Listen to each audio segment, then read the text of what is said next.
listening to the Gettin Salty Experience podcast.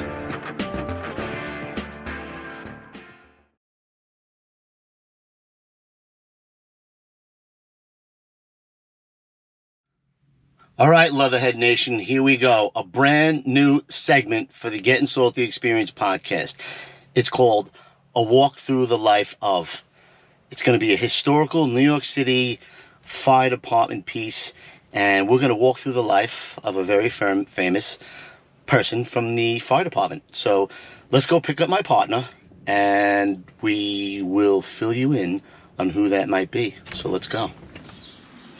All right, here we are now, here to pick up my partner in crime. Oh, and there he is, Chief Steve. And hi, guys. Whose life are we going to be exploring today? Could it be Boss Tweed? Boss Tweed. Let's go. Let's go.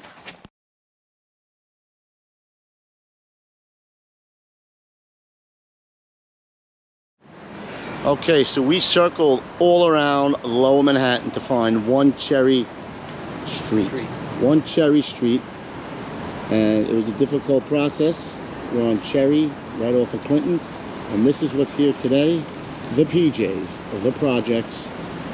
What might you ask happened at One Cherry Street? Well, let's check in with our historian, Chief Steve. What was at the side of One Cherry Street, Chief Steve? One Cherry Street was the location of the birth of one of the most corrupt politicians in New York City's history. Wait, the most corrupt? That's saying a lot. Well, I'm telling you, he had these guys today beat by a lot. Most corrupt His name politician. was William Megger, not Marcy Tweed.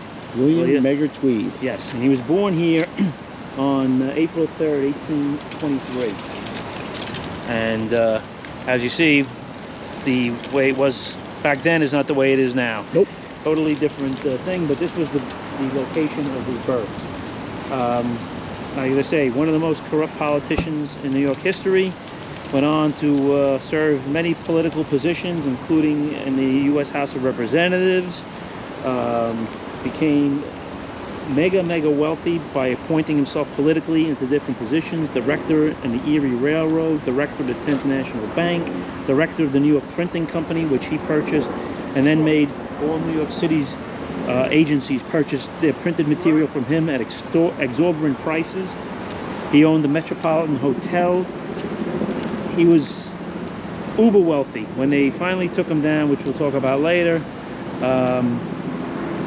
he had swindled over $200 million at that time, which today would be worth a couple of billion. What was his tie-in with the fire department? Well, that's how he started his illustrious career.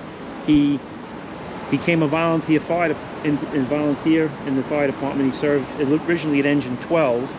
And then a friend of his said, why don't we form this other company? So he did. He formed America's Engine Company 6, which we'll visit at 269 Henry Street.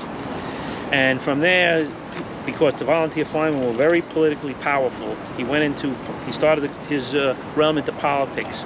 He became very connected with Tammany Hall, as we'll talk about later, which was basically the Democrat political machine.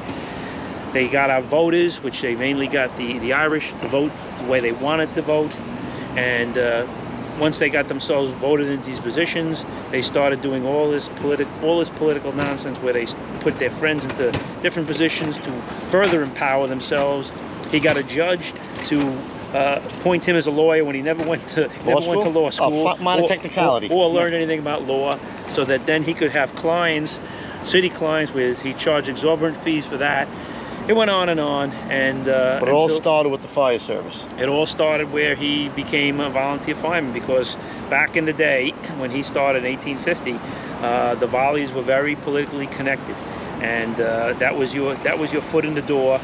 And like I say, he got a name for himself. He was known as the his axe wielding violence. So he was synonymous with his axe-wielding violence. Yes, and good guy. He got elected foreman to that in that company, but the chief engineer of that company didn't like him, Alfred Carlson, and had him thrown out. And that's when he went on to form America's Company 6, which we're going to go to see their quarters. So we're on our way to America's Company 6. All right, here we go.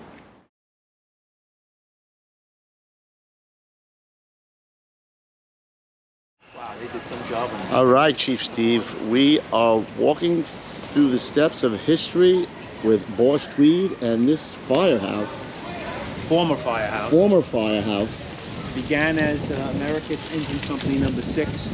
America's Engine Company 6. It was a Volley house. What years are we talking about? And this 1852 started. 1852. Right. America's Engine Company number 6. Right. Where Boss Tweed was a member. Yes, he was a member. He became a foreman here, and they had their emblem was a red Bengal tiger.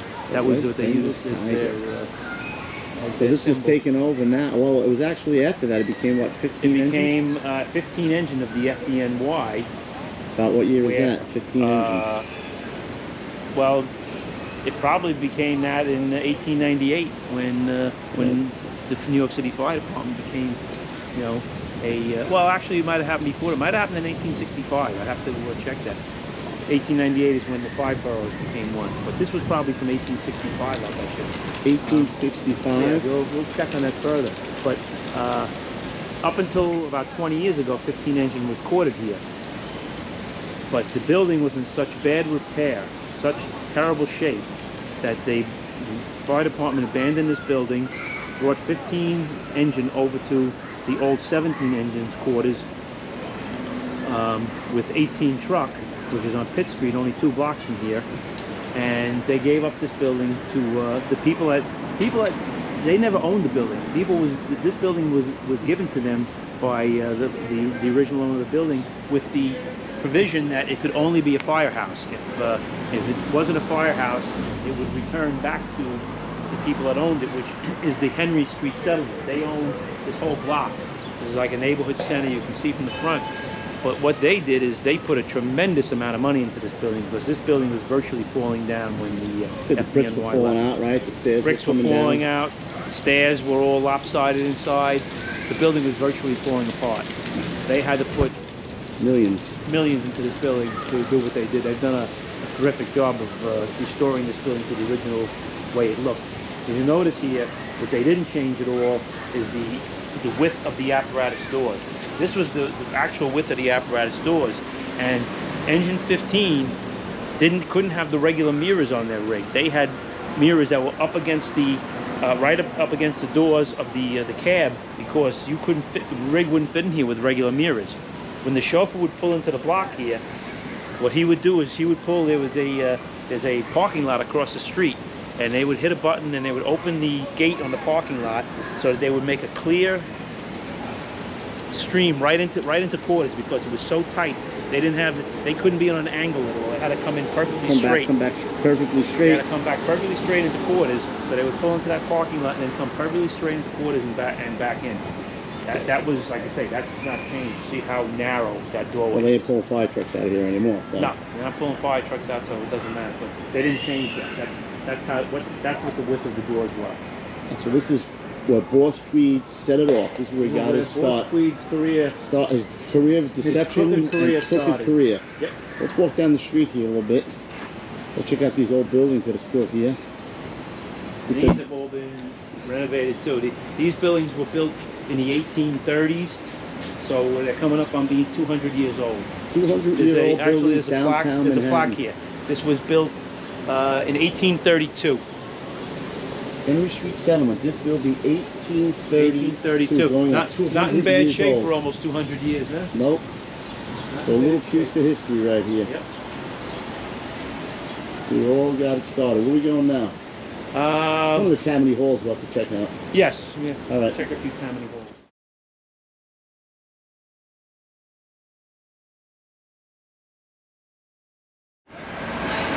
All right, Chief, where are we now? We're at the closest position we can be to the former headquarters of Tammany Hall, where they were from 1812 until 1877. 1812 to 1877.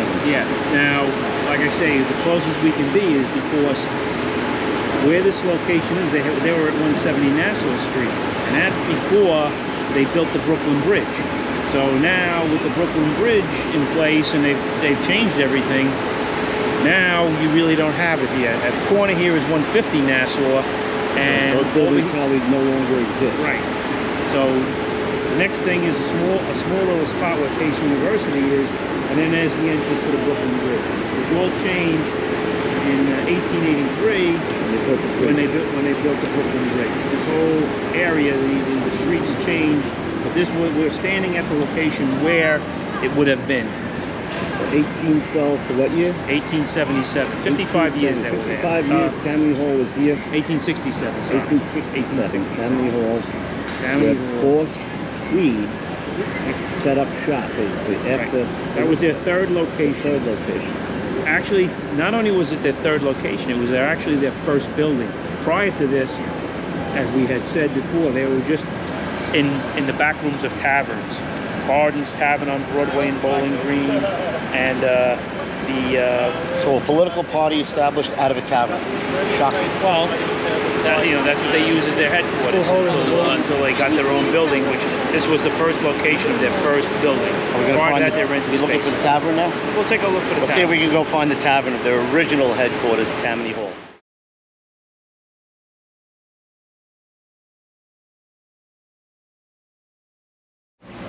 Okay, so where we're located right now is the end of Broadway at Bowling Green, which was the original location for Tammany Hall. And what they did is before they owned the building, they rented space in bars, and they rented a space in Barden's Tavern, which was located at Broadway near Bowling Green. They have no exact address, so we're as close as we can be to we're at Bowling Green and Broadway. So there is no actual, location for the former tavern, but this is where they first had their meeting. What year was that? Tammany Hall. Everything was late 1700s. Late 1700s. Yep, late 1700s. The first location for Tammany Hall, which is right at this intersection Right. now. And Tammany Hall, people ask, what's Tammany? Tammany was the name of a famous chief of the Lenape Indians, and he stood for peace. So they took his symbol, and his name was Tammany, or it was something similar to that, but they took that name to be as Tammany Hall, and they progressed from there. And the first one actually was in Philadelphia about 10 years earlier. They had a Tammany Hall there, but this was the second. What did they branch off to? There was a Democratic branch of the party? Like I say, it started as a social order, and actually what the whole idea of them starting the Tammany Hall was they advocated for purists only in this country. They were against immigrants originally, and they were promoting purists, people that were born here, and they were Natives, they were calling them, the natives. So if you want to see that story, they were nativists, and right. You can see it in the Gangs of New York tells that story. Right. Pretty accurately. Yes, and so that's how Tammany originally started. But later on, they found out that by empowering the immigrants, giving them the vote, and telling them how to vote, they could empower themselves, and that's what they did. And that's when the corruption really started, and it became not just a social club, but a political machine, which lasted 100 years. Oh, political corruption at its finest. Yep. All right, off we go.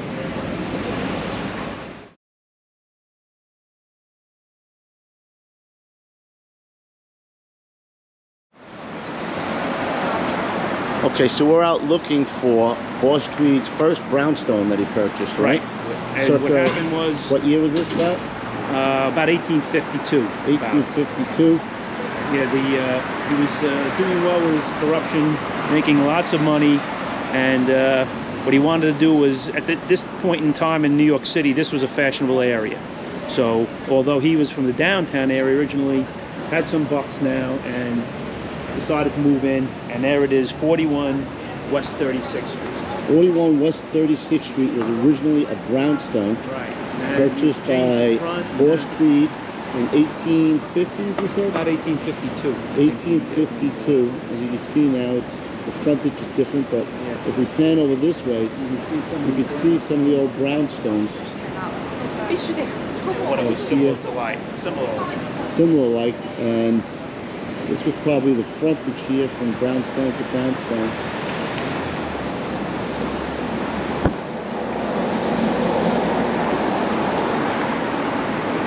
That's probably what the building looked like, similar to that. And there's 41, the first home purchased by Boss Tweed.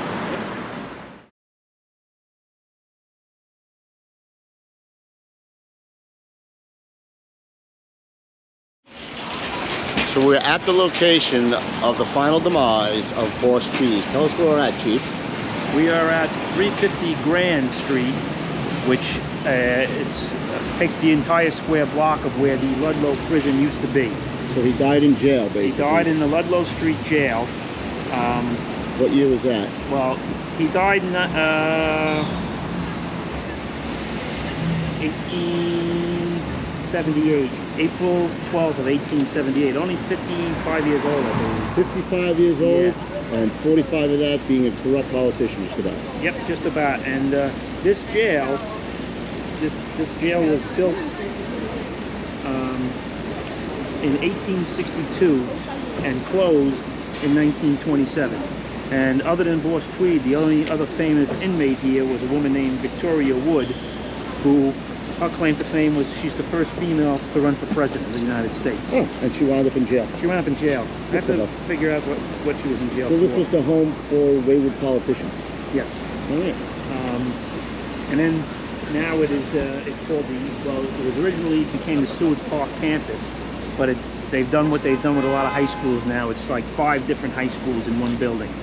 So from a jail, Ludlow jail, to a high school. Right. So first it was a school like 1st through 12, then just a high school, and it had some actually some famous alumni went to this school.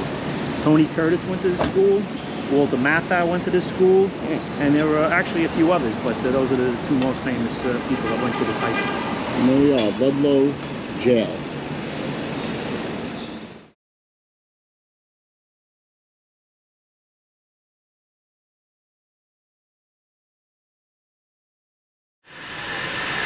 All right, Chief Steve, here we are. In, what is this, Greenwood Cemetery? Greenwood Cemetery, Brooklyn, New York. famous cemetery, Searching. historic landmark, Historic landmark. When did they start burying people here? 1840. 1840. And we are in search of Boss Tweed's final resting place. We want to stay on Lawn Avenue. Which one? Lawn Avenue. I would think it's to the right here. Looking at the map, I don't know. I'm saying. I mean landscape avenue up until we hit lawn. Up until we hit lawn. Look at this. What is this thing right here in front of us? Good question. Is that a church maybe? Or oh, the Greenwood Chapel. That's a chapel. Okay.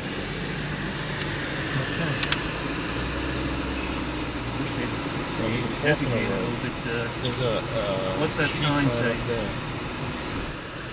That street sign says Central Land. Avenue. No, we want to stay on Landscape Avenue. That's Landscape my seatbelt. until we hit lawn.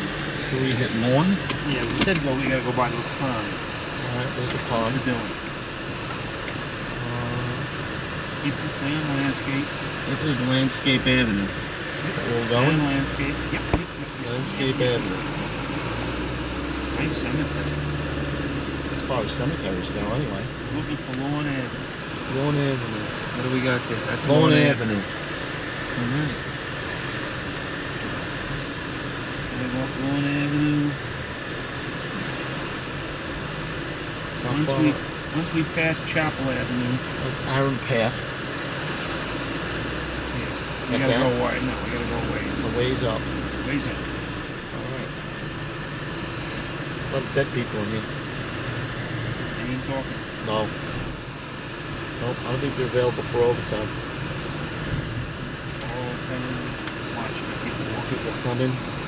I've never seen so many people in a cemetery. They're having picnics on the lawn out front.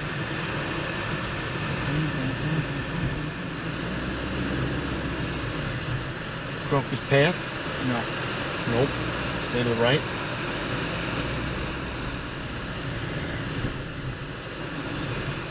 Pansy Path. Pansy Name Path. here. Forest Ridge. Pass down the road if you can. Staying on the road. Alright, now what way? Right? What is this? What does that say? Locust? That says something Corpses Path? Corpses Path? I don't know. I think You it not said watching? locust. This is Okay. Wood Woodside Path. You Yeah. see Woodside Path? No, we're wrong. No, that's supposed to be in Chapel. Holy fuck. You have the map, dude. I do. Now you gotta back up. Woodside Path. Let me see what the hell that is. I don't know. That's a Woodside Path. Go to Posters Path. What are you doing flying a minute ago? I don't know what happened. 1 second.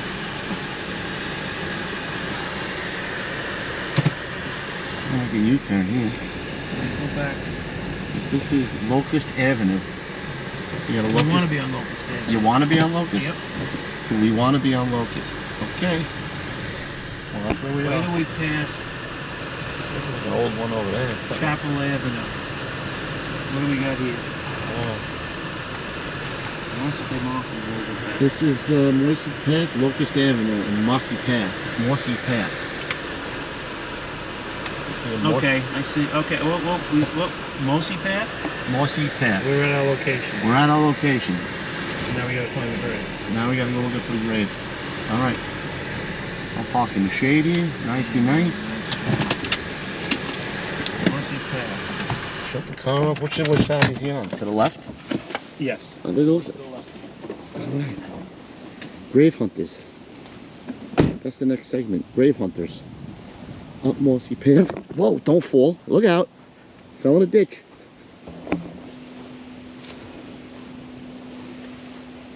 I'm thinking this one might be it up on the hill here.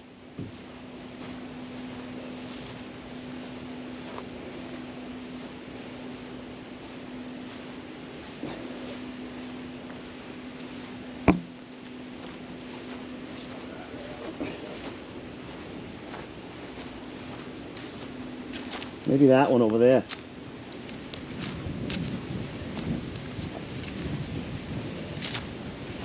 Nope, that ain't it.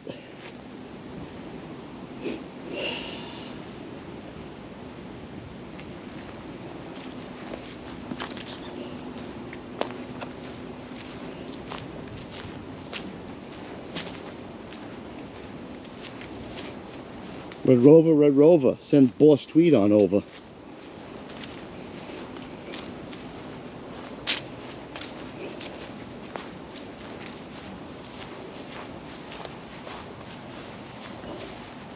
Don't you got the map?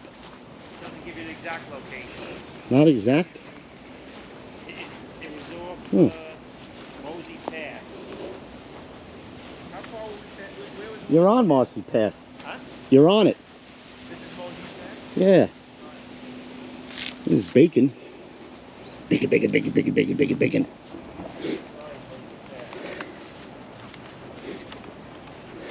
Huh. I don't know.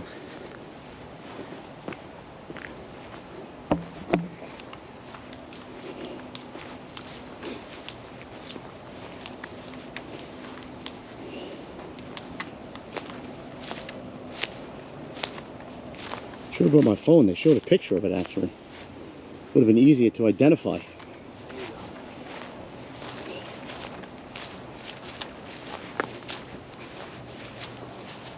I think it's going to be, this guy had some money. It's got to be, He didn't have any money when he died. no? Nope. He's died in jail. Right.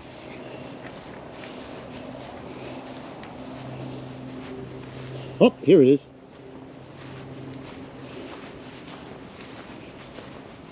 Found it. We passed it. There you go. Right here, this one. William M. Tweed. William M. Tweed. Oh, no, wait a minute. That's not, nope. That's got to No? be his son or something. It says born in 1845.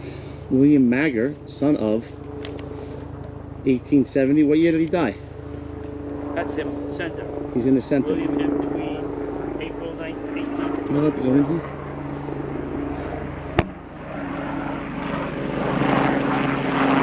April 3rd, 1823, died April 12th, 1878. Yeah. Yeah, man. Yeah. Tweeds.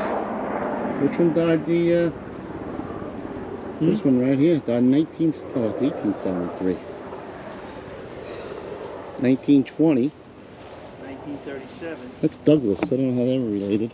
That one that died in 37, 90 years old. Which one was that? Augusta D. Tweed. E. Augusta D. Tweed. That's a Well, deal for you. This is it. Somebody put a voted sticker on there. That's great. Somebody put an I voted sticker. Several times. Several times. There you go. Well, this is where the story comes to an end, my friend. Yep. As most The of poor boss, Tweed, died in that prison on Ludlow Street from pneumonia. pneumonia got him. After they had placed him in there a couple of times, and he escaped once. Oh, they found him in fled Spain, to Spain, right? Fled to Spain. They recognized him in Spain from the cartoon captions, pictures they put in the paper. And they brought him back, and like I say, he died in the Ludlow Street prison on April 12th, April 12th, 1878. 1878. There we go.